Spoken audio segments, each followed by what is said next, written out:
good teachers pa. Nababawasan pa yung magagaling nating teachers. Definitely. Kailangan bigyan naman natin sila ng magandang incentive. Dahil isa sila sa pinaka-lowest paid ng mga guro dito sa rehiyon, if not the lowest paid. Ito yung mag-aalisan yan. Yeah. Diba? Marami nga, may nagsa-sideline na Diba? Maraming mga teachers nag-online na. No? Nag-online selling na sila. No? At, kaya, hindi sila makapag-focus dun sa makasaysayang role nila as the educator of the next generation of citizens o Filipinos. No?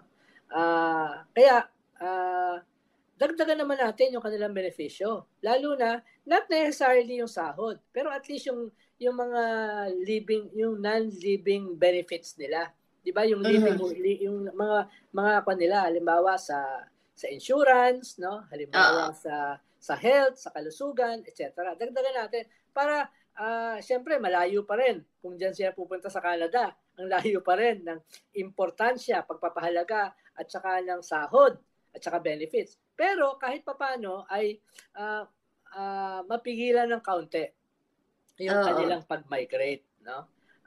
Paano sabi nga ni President Bongbong ay pipigilan yung mga kuwan natin, mga educated class sa paglabas sa bansa. Halimbawa, yung ating medical employees, no? Ay bago sila payagan lumabas, ay kailangan magserbisyo muna sila ng 2 taon, no? Dito. Hindi pwede yan sa mga guro. Dapat yung mga guro ay long term Di ba? Dapat long term dahil sayang naman yung kanilang karanasan sa pagtuturo. Tapos after 2 years, lalabas sila ng bansa. Parang tinapon mo lang yung mga aral na natutunan nila. Meron na silang rapport sa mga estudyante. No? Isa sa mga kino-complain din nila yung mismo working conditions. Halimbawa, yung sa ratio ng teachers and students, kumpara sa ibang bansa, sobrang dami ng mga estudyanteng tinututukan ng mga teachers natin sa Pilipinas. So mas grabe yung backlog natin sa classrooms, no? Yeah. Ilang libo yung backlog natin. Kaya makikita mo mga guro nagtuturo na literally sa ilalim ng puno, 'di ba? Ngayon summer, humahampas ng 50 degrees ang init, no? Paano makakapag-aral, no? Wala nang ang sustansya yung katawan ng mga bata. Tapos sobrang init pa. Tapos kulang pa sa classroom, 'di ba? Ang tatamaan niyan ay hindi lamang yung mga mag-aaral. Ang tatamaan diyan mismo yung mga guro. Kaya nga, 'di ba, nitong mga nakaraang mga linggo, nitong nakaraang mga buwan, ay ang daming klase yung na-cancel dahil sa sobrang init. Correct. Naman.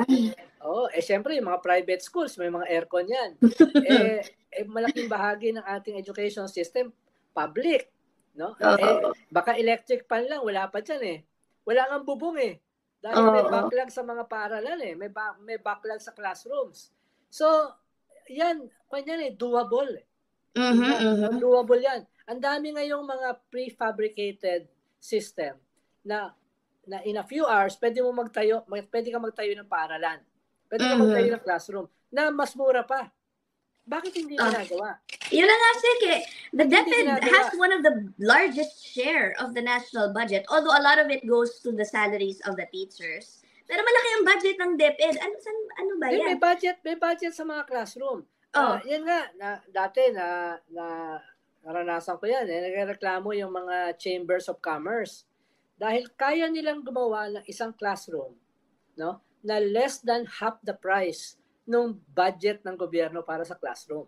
No? Pero mo, yung mga private pa ang nakakapagpagawa ng dramatically less expensive classrooms, mas maganda yung mga classrooms na pwede nilang gawin at in a shorter time frame.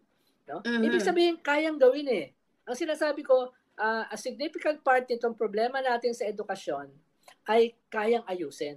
Hindi kinakailangan dyan ng maghintay ng mga taon. Hindi kinakailangan maghintay ng revolusyon. Hindi kinakailangan maghintay ng ilang dekada. Ngayon, kayang gawin yan. Gawin yan. No? Ibig mo sabihin, dun sa pondo ng sa DepEd, they're spending way too much on classrooms. That's corruption, basically. Parang ganon, paano mo ipapaliwanag? paano mo ipapaliwanag na yung mga private associations kayang magpagawa ng isang eskwelahan, yung i-contribute nila ng less than half the price ng ginagastos ng gobyerno at mahigit doble ng bilis at mas maganda pa yung classroom. No? Ibig sabihin, malaking bahagi dyan ay napupunta kung saan-saan. No? Saan nga? Kung saan-saan. Halimbawa, may kausap ako dati na undersecretary ng DepEd. No? Dati, sabi niya, Ronald, ang laking problema namin dito, yung sindikato sa mga paggawa ng mga libro. Nako, no? Talaga? No? Yung sindikato sa paggawa ng libro, isang problema namin dito, yung mga teacher, no? Kulang yung kanilang benepisyo dahil merong kumukuha nung dapat ay napupunta sa kanila. Dapat yan investigahan eh. Katulad nitong laptop, no? Na napaka-glaring ng overpricing, di ba? Napaka-glaring ng corruption. Nasa na ngayon yan? Kaya hindi malinis yung Department of Education dahil nga hindi naman ako consummate yung mga investigasyon na yan. So in one sense, kailangan suriin yung problema sa ating educational system at gawa ng paraan yung mga low-hanging fruits. No, yung mga pwede. Halimbawa, inuulit ko, yung backlog sa classrooms, pwede yung tugunan dahil marami na ngayon mga prefabricated na classroom na pwedeng gawin na mas mura, mas mabilis at mas maganda. Bakit hindi ginagawa? Hindi ko alam. Hindi ko alam. Baka mas kumikita sila doon sa lumang estilo. Yan na nga. Ano pa ba? Yan yung problema. Yung continuing education ng ating mga guro. Halimbawa, kami, nung nag-organize kami ng labor, dahil maraming mga labor leaders ay hindi nakatapos. So, ang ginawa namin, gumawa kami ng paaralan para sa kanila. Ang tawag namin study circle. Gumawa kami ng curriculum, gumawa kami ng isang sistema, sila nag-aaral. Kailangan ng ganyang klaseng sistema, halimbawa sa ating mga teachers. Inuulit ko, halimbawa sa Scandinavian countries, Sweden, Denmark, Norway, Finland, Iceland. These are some of the most developed, most educated countries in the world. Mahigit kalahati ng kanilang mga mamamayan hindi graduate sa formal education. Graduate sa study circles. Yung informal education. Ibig sabihin, yan ay marami na tayong mga pwedeng matutunan dyan. Pero bakit hindi ginagawa? Sinimulan yan sa ilang mga paaralan, katulad ng PUP, katulad ng UP, yung distance education na yan. At maganda yung resulta. Bakit hindi gamitin sa buong sistema natin, especially sa continuing education ng ating mga guro? Doon ako nanghihinayang. Marami ng karanasan, hindi lamang dito, kundi around the world, na pwede natin gamitin. Lalo na sa panahon ng artificial intelligence. No? Huling, alam mo, may nakausap akong teacher dito, Sek. Parang kino-compare, galing sa Pilipinas, kino-compare niya yung, halimbawa, teaching methods. Yung mga training na nakukuha ng mga teacher dito, tsaka sa Pilipinas. Sinasabi nga niya, sobrang, huli yung training na binibigay sa mga teachers natin, halimbawa, sa public school system specifically, yung sa AI na sinasabi mo, dito tinuturuan na yung mga teachers how to, use AI to, sa teaching methods nila. Pag-check din ng mga papers ng mga estudyante sa Pilipinas yata, napakalayo, wala pa yata. Tama. Sobrang delayed rin. And dito rin sa PISA, nakita ko, another, tawag dito, ang ibig sabihin, pag mababa tayo dito, delayed by 4-5 years yung tinuturo sa mga estudyante natin. Yun daw ang ibig sabihin nun. Kaya sila mababa ang scoring. Exactly. No? Oh my gosh. Sana, halimbawa, itong overpriced laptops. No? Ito sana nakatulong sana sa ating mga teacher. Lalo na ng panahon ng pandemic. No? Overpriced na nga, hindi pa naibigay sa kanila. Imagine mo yung qualitative as well as quantitative impact niyan. Sa ating educational system, kung yan ay na-deliver sa ating mga guro, diba? Yeah. Hindi yan kunyan eh. Anong lagi natin sinasabi, no?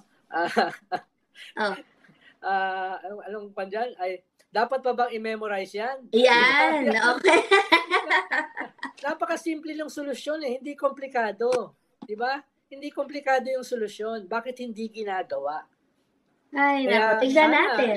Ayan, pag-resign ng ating Secretary of Education ay maging wake-up call, maging opening para i-improve man lang kahit papano yung pag-deteriorate katulad ng lumalabas ngayon dito sa PISA report ng ating education system.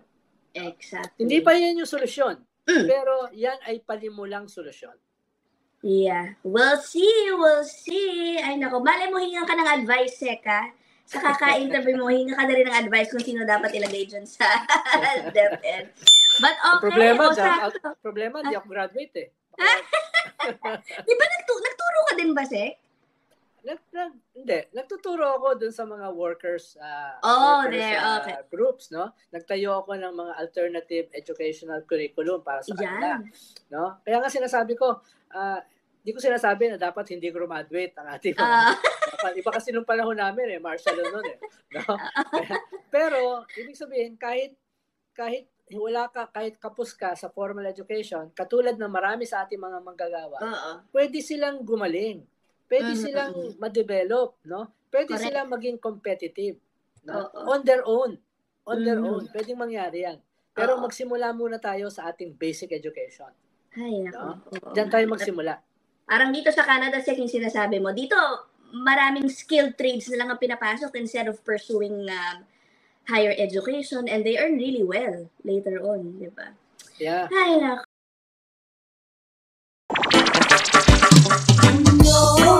May kulanong salita na ang ibig sabihin dito ay ang pagkakaisa. Bunyog Party List. Halika na, Bunyog Party List ka na. Halika na, Bunyog Party List ka na. Sa susunod, ang atinang suportahan, Bunyog Party List, nagtataguyod ng katotohanan, lumalaban para sa bayan.